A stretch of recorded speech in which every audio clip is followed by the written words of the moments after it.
Welcome to the channel, Reveal Penny USA. What if the change in your pocket could secretly make you a millionaire overnight? Most people have handled a 1958 wheat penny at some point in their lives, tossed it in a jar, dropped it in a vending machine, never giving it a second thought. But what if I told you that one specific version of this coin, a coin that looks almost identical to the one sitting in your drawer right now, has sold for jaw-dropping sums at auction, turning ordinary people into overnight legends in the coin collecting world? Stick around, because by the end of this video, you'll know exactly what to look for, and trust me, you're going to want to check your change after this. Let's start with the value.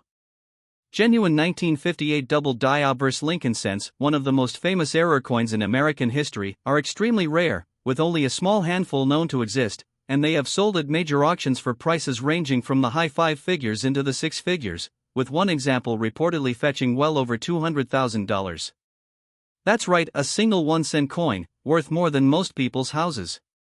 And here's the thing, that's just this coin. Coming up later in this video, we're going to look at two more wheat pennies, and let me just say, one of them might just be the most shocking coin we've ever covered on this channel. So if you think this is impressive, just wait. Now, let's dig into the history.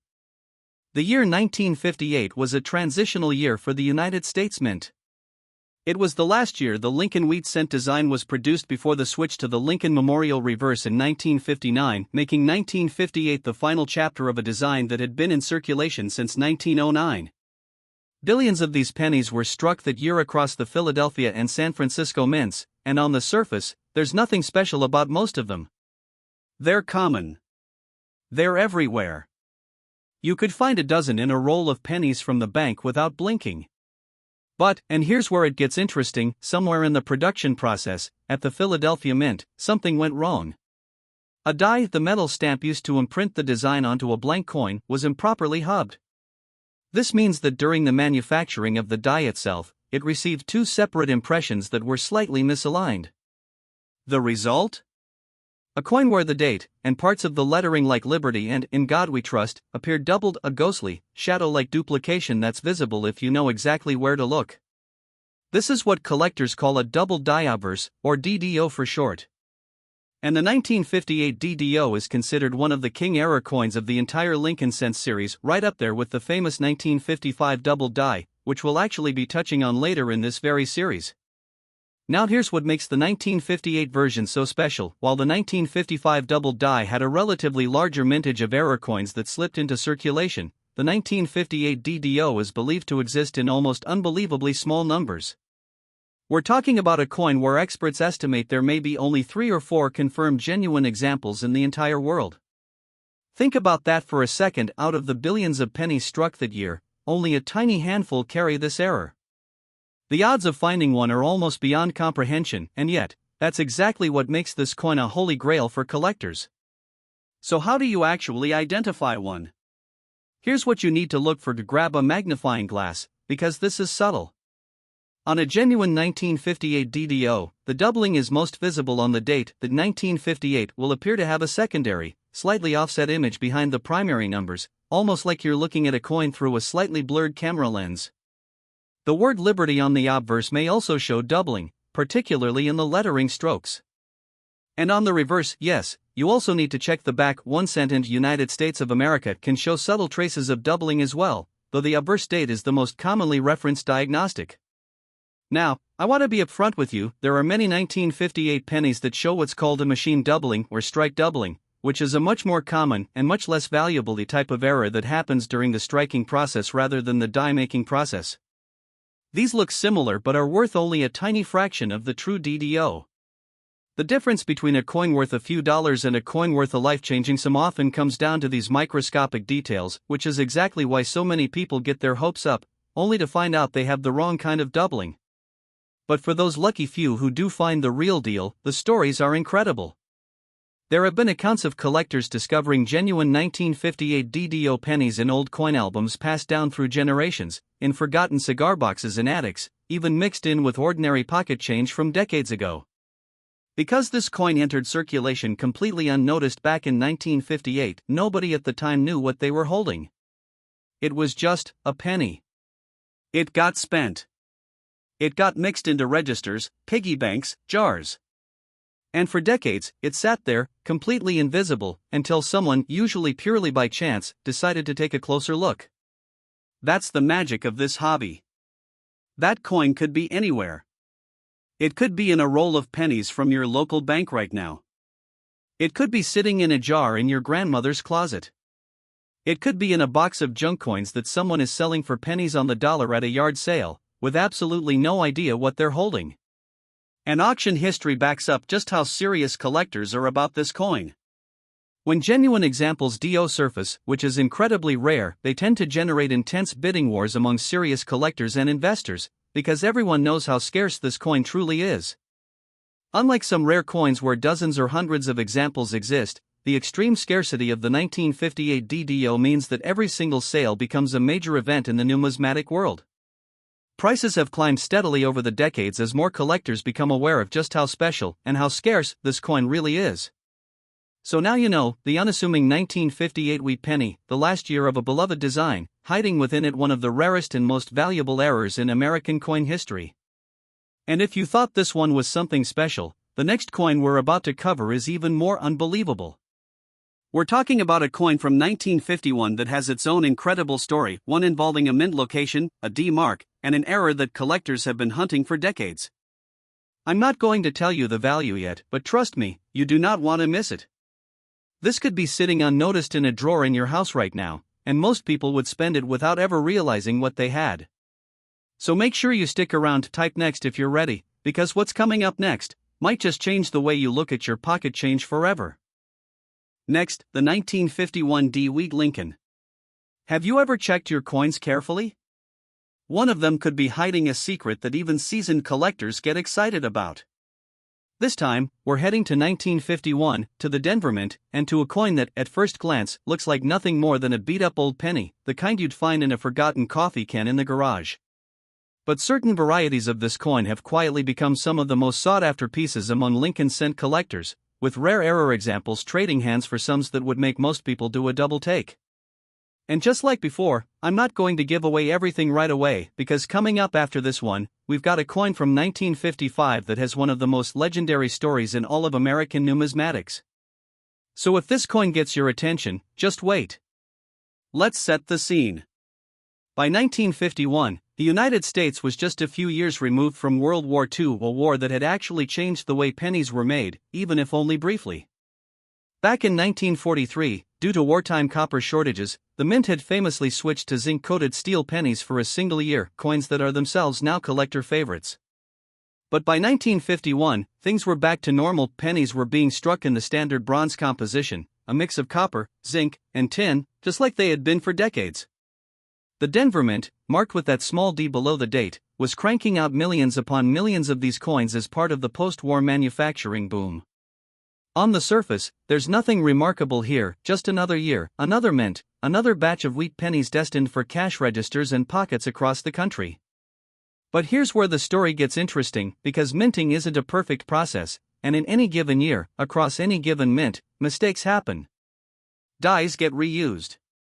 Dies get repunched. Dies get damaged. And sometimes, those mistakes create coins that are subtly, or not so subtly, different from the millions of normal coins struck that same year. For 1951 D pennies specifically, collectors have long hunted for what are known as repunched mintmark varieties, abbreviated RPM. This happens when the small d mintmark, which was hand-punched onto each working die individually back in this era, a process that wouldn't be automated until later, gets struck into the die more than once, and not in exactly the same spot each time. The result is a mintmark that appears doubled, tripled, or even shows multiple overlapping images, almost like the D has a ghostly shadow trailing behind it, or in some cases, looks like it's been stamped at a slightly different angle entirely. Now, you might be thinking, okay, so the mintmark looks a little weird. Why does that matter?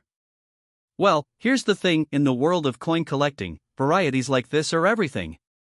Collectors who specialize in what's called die variety collecting, sometimes referred to as cherry picking, go through rolls and rolls of ordinary-looking coins, painstakingly checking mint marks, dates, and lettering under magnification, hunting for these subtle differences that 99.9% of people would never notice. And when they find a strong, well-documented RPM variety on a coin like the 1951D, especially one in excellent condition, meaning it was barely circulated and still has most of its original mint luster, that coin can sell for far, far more than its 1 cent face value. We're talking about coins that, depending on the specific variety, the strength of the doubling, and the condition of the coin, have sold for anywhere from a modest premium over face value, up into the hundreds of dollars, and for the rarest, most dramatic RPM varieties in top condition, prices can climb into the thousands of dollars at auction. For a penny. Think about that. But the story doesn't stop at repunched mint marks. There's another category of error that collectors watch for on 1951D pennies, and really, on Lincoln cents from this entire era, and that's the possibility of OFF metal errors or transitional errors. Now, I want to be careful here, because these are extremely rare and often surrounded by myth and rumor, stories of a stray 1943-style steel planchet accidentally getting fed into a press in a later year, creating an impossible wrong year, wrong metal coin. Most of these stories turn out to be hoaxes, magician's tricks, or simply altered coins, but the myth itself is part of what makes this hobby so exciting. Every single year, collectors dream about finding that one impossible coin, the coin that shouldn't exist, sitting in a drawer somewhere, waiting to be discovered. And honestly, that's part of the fun of checking your change. You're not just looking for a known variety, you're hoping, just maybe, you've stumbled onto something nobody's ever documented before. Let's talk about how these coins get discovered, because the stories are honestly some of the best part of this whole hobby. Picture this: an elderly relative passes away, and the family is going through their belongings. In a closet, they find an old cigar box, filled with what looks like just junk. Old buttons, random keys, and a big pile of loose pennies that this person had been tossing into the box for 50 years. Most families, understandably, just want to clear the house out so that box of junk coins gets handed off, sold for a few dollars, or even donated.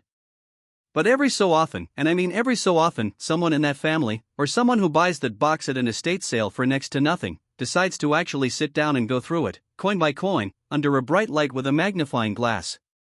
And that's when it happens. That's when someone spots a D mint mark that just looks off. A little doubled. A little blurry. And they go down the rabbit hole researching, comparing, posting in collector forums, sending photos to grading services, and suddenly, that junk coin from the cigar box is being graded, certified, and listed for sale, for a price that absolutely stuns the family who gave it away for almost nothing. This is exactly why experienced collectors will tell you never just dump out a jar of old pennies and sell them by the pound.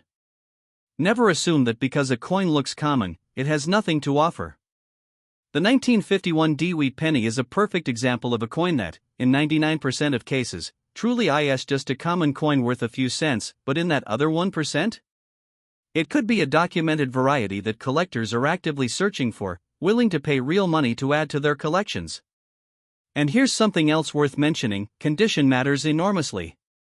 A 1951 D penny that's been through decades of circulation, worn smooth, dark, and dirty, is going to be worth far less than one that somehow survived in nearly pristine condition. Maybe it was set aside in a drawer right after it was struck, never spent, never handled much.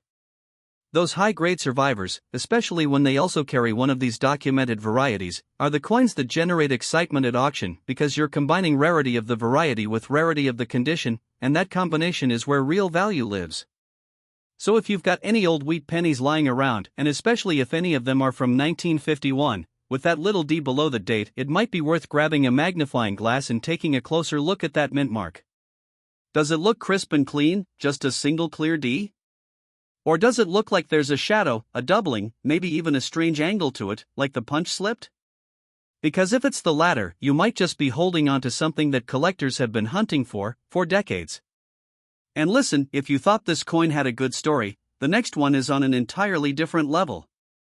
We're talking about a coin from 1955 that became one of the most famous error coins in American history, a coin so well known, so widely discussed, that it has its own nickname among collectors, and its own incredible tale of how it slipped into circulation in the first place. This could be sitting unnoticed in your house right now, mixed in with a roll of ordinary pennies, and most people would spend it without a second thought. So if you're ready, type next, because the story of the 1955 wheat penny is one you are not going to want to miss. Last, the 1955 wheat Lincoln. This is not just money, it's a ticket into one of the most famous stories in American coin collecting history. Because in 1955, something happened at the United States Mint that had never happened before on this scale, a mistake so visible, so dramatic, that you didn't need a magnifying glass or an expert's eye to spot it. You could see it with the naked eye. And when these coins started showing up in cigarette packs, in vending machines, in everyday pocket change across the country, word spread like wildfire. This coin became a legend. And by the end of this script, you're going to understand exactly why and exactly what to look for, in case one of these legendary pieces is sitting in a jar in your house right now. Here's what makes 1955 special. That year, the Philadelphia Mint produced a batch of dies using the same hubbing process I mentioned earlier with the 1958 penny, except this time, the misalignment between the two impressions was massive.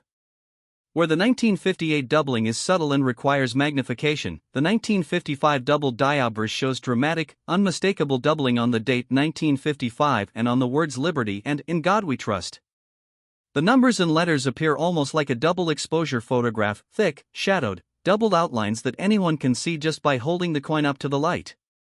This wasn't a tiny handful of coins either. It's estimated that tens of thousands of these doubled die pennies were struck and entered circulation before anyone at the mint caught the error. And because they looked so different from normal pennies, people noticed. Stories from the era describe people finding these coins in cigarette packages, yes, packages of cigarettes sometimes included a penny in the change, and recognizing immediately that something was off about the coin. Because so many entered circulation, and because the doubling is so dramatic and easy to identify, the 1955 doubled die became and remains one of the most famous and recognizable error coins in all of U.S. coinage. Genuine examples in worn, circulated condition have sold for prices ranging from several hundred to well over $1,000, while higher grade, lightly circulated, or uncirculated examples have sold at auction for tens of thousands of dollars, with the finest known specimens reaching into the tens of thousands and occasionally beyond, making this one of the true blue-chip error coins that every serious Lincoln cent collector wants in their collection. So here's the takeaway across all three coins we've covered, 1958, 1951D, and 1955, these are not coins locked away in museums. They're coins that were struck by the millions, spent like ordinary money, and scattered across the country in jars, drawers, and cigar boxes for 70 years. The odds of finding one are slim, but they're not zero. And that's the whole appeal of this hobby. The next penny you pick up could be completely ordinary, or it could be a piece of history. So go check that change jar, you never know what you might find. Thanks for watching Reveal Penny USA, and we'll see you in the next one.